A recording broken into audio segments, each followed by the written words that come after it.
5 schools have been chosen, they're all in Leinster, to start gender violence prevention training with the Men's Development Network. A key part of the training is tackling the bystander effect, and Dr. Jackson Katz, author and educator and leading figure in the global movement to end men's violence against women, is here to explain how he intends to do that. Good morning to you, Dr. Katz. Two things I thought was very interesting from looking at this conversation we were going to have. One is that you were saying that male violence against women, it's viewed as a women's issue, but it's actually a men's issue. And the other thing, that bystander effect, you said that that is key in all of this. Can you explain both of those things for me, please? Sure. Thanks very much for having me on, Kara. I'm I'm here to do this training with my colleague LaShonda Coleman from the States, and we're training a group of educators, including teachers and educational administrators, and we're sharing with them our approach to gender violence prevention, certainly in the educational setting. But these are much bigger issues, and as you suggest, I mean, we all know that domestic abuse, sexual assault, sexual harassment have long been considered women's issues that some good men need to help out with. And a big part of my work for a long time has been to reframe that and say that this is really about men and men's and norms within male culture, and men in positions of leadership in education and politics and sports and business and the family and community and every other way.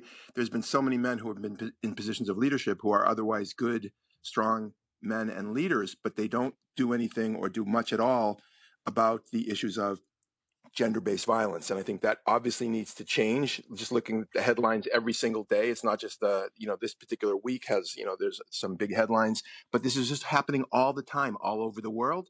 And women's leadership here in Ireland and all over the world has been incredible, an incredible transformative force for the last, half century and then much longer. But men's leadership hasn't met the moment. And so a big part of our training is about how to men, especially men, but we are also working with women and others, but how especially men in positions of educational leadership can kind of take this to the new level.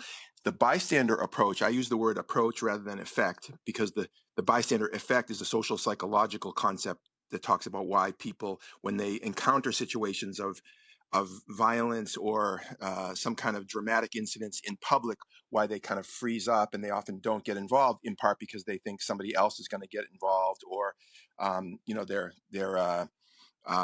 they're fearful for obvious reasons. But the bystander approach, as I and my colleagues teach it, and what we'll be sharing in this training, is how people in peer cultures, known peer cultures, in schools and in communities and in families and social networks, why people see situations around them they know are wrong, including young men, and that they don't do anything about it, in part because they know that there's a cost to pay for speaking up. For a young man to challenge his friend who's just made a really derisive, negative comment about a woman or about women in general, if he turns to him and says, listen, that's not cool, or that's not funny, or I don't appreciate that kind of talk, there is often going to be social awkwardness and blowback, and a lot of men and young men freeze up in the face of that, and they know that this is coming, so they often don't do anything.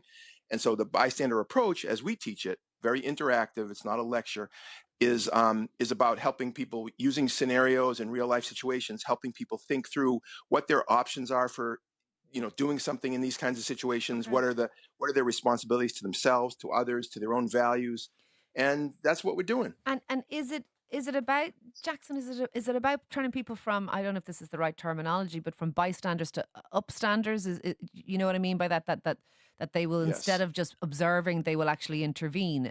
I often think it's rare nowadays that people would make, well, certainly in my life, that people would make a racist remark without there would being some kind of blowback. People would react and kind of look, or at least, admonish, or look disapprovingly or something. But people still make kind of casual sexist remarks without that same blowback. Is that the kind of thing we're talking about?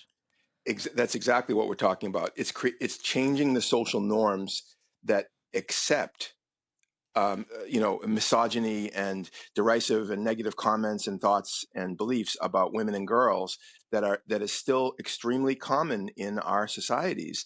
And if you get to the point where it's not acceptable for men, with no women present, in other words, if in a group of men, Yeah. if it becomes obvious that it's socially unacceptable for men and young men to talk negatively about women, then we'll have achieved a place where we'll have significant reductions in sexual assault, sexual harassment, domestic violence, because those crimes and those abuses don't come out of nowhere. They're not just individual psychopathy or sociopathy.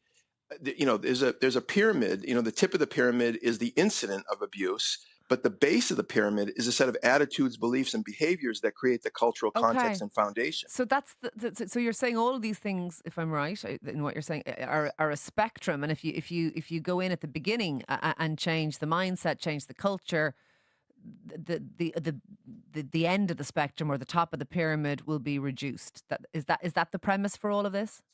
Absolutely. And again, it's a basic concept that the individual men who are perpetrating these crimes and abuses are not sick monsters. There are some monstrous acts committed by individuals, but to think of these men who do the horrible things. Look at the rape, the mass rape case in France. And we have dozens of men who have been arrested and have been charged with sexually assaulting this Dominique Pellico's wife Giselle, who was passed out and completely drugged up.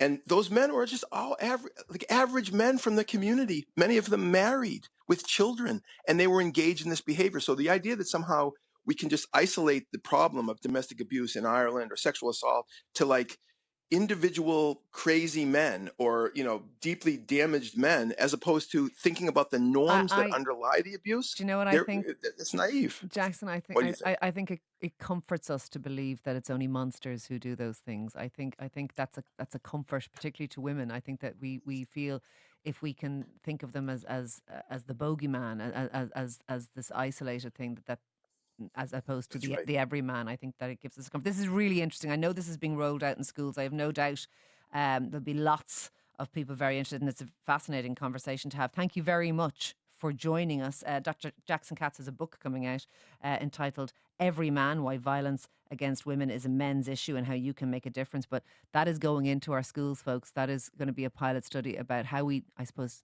talk to boys, about how they talk about girls. And love to know what you think about that this morning.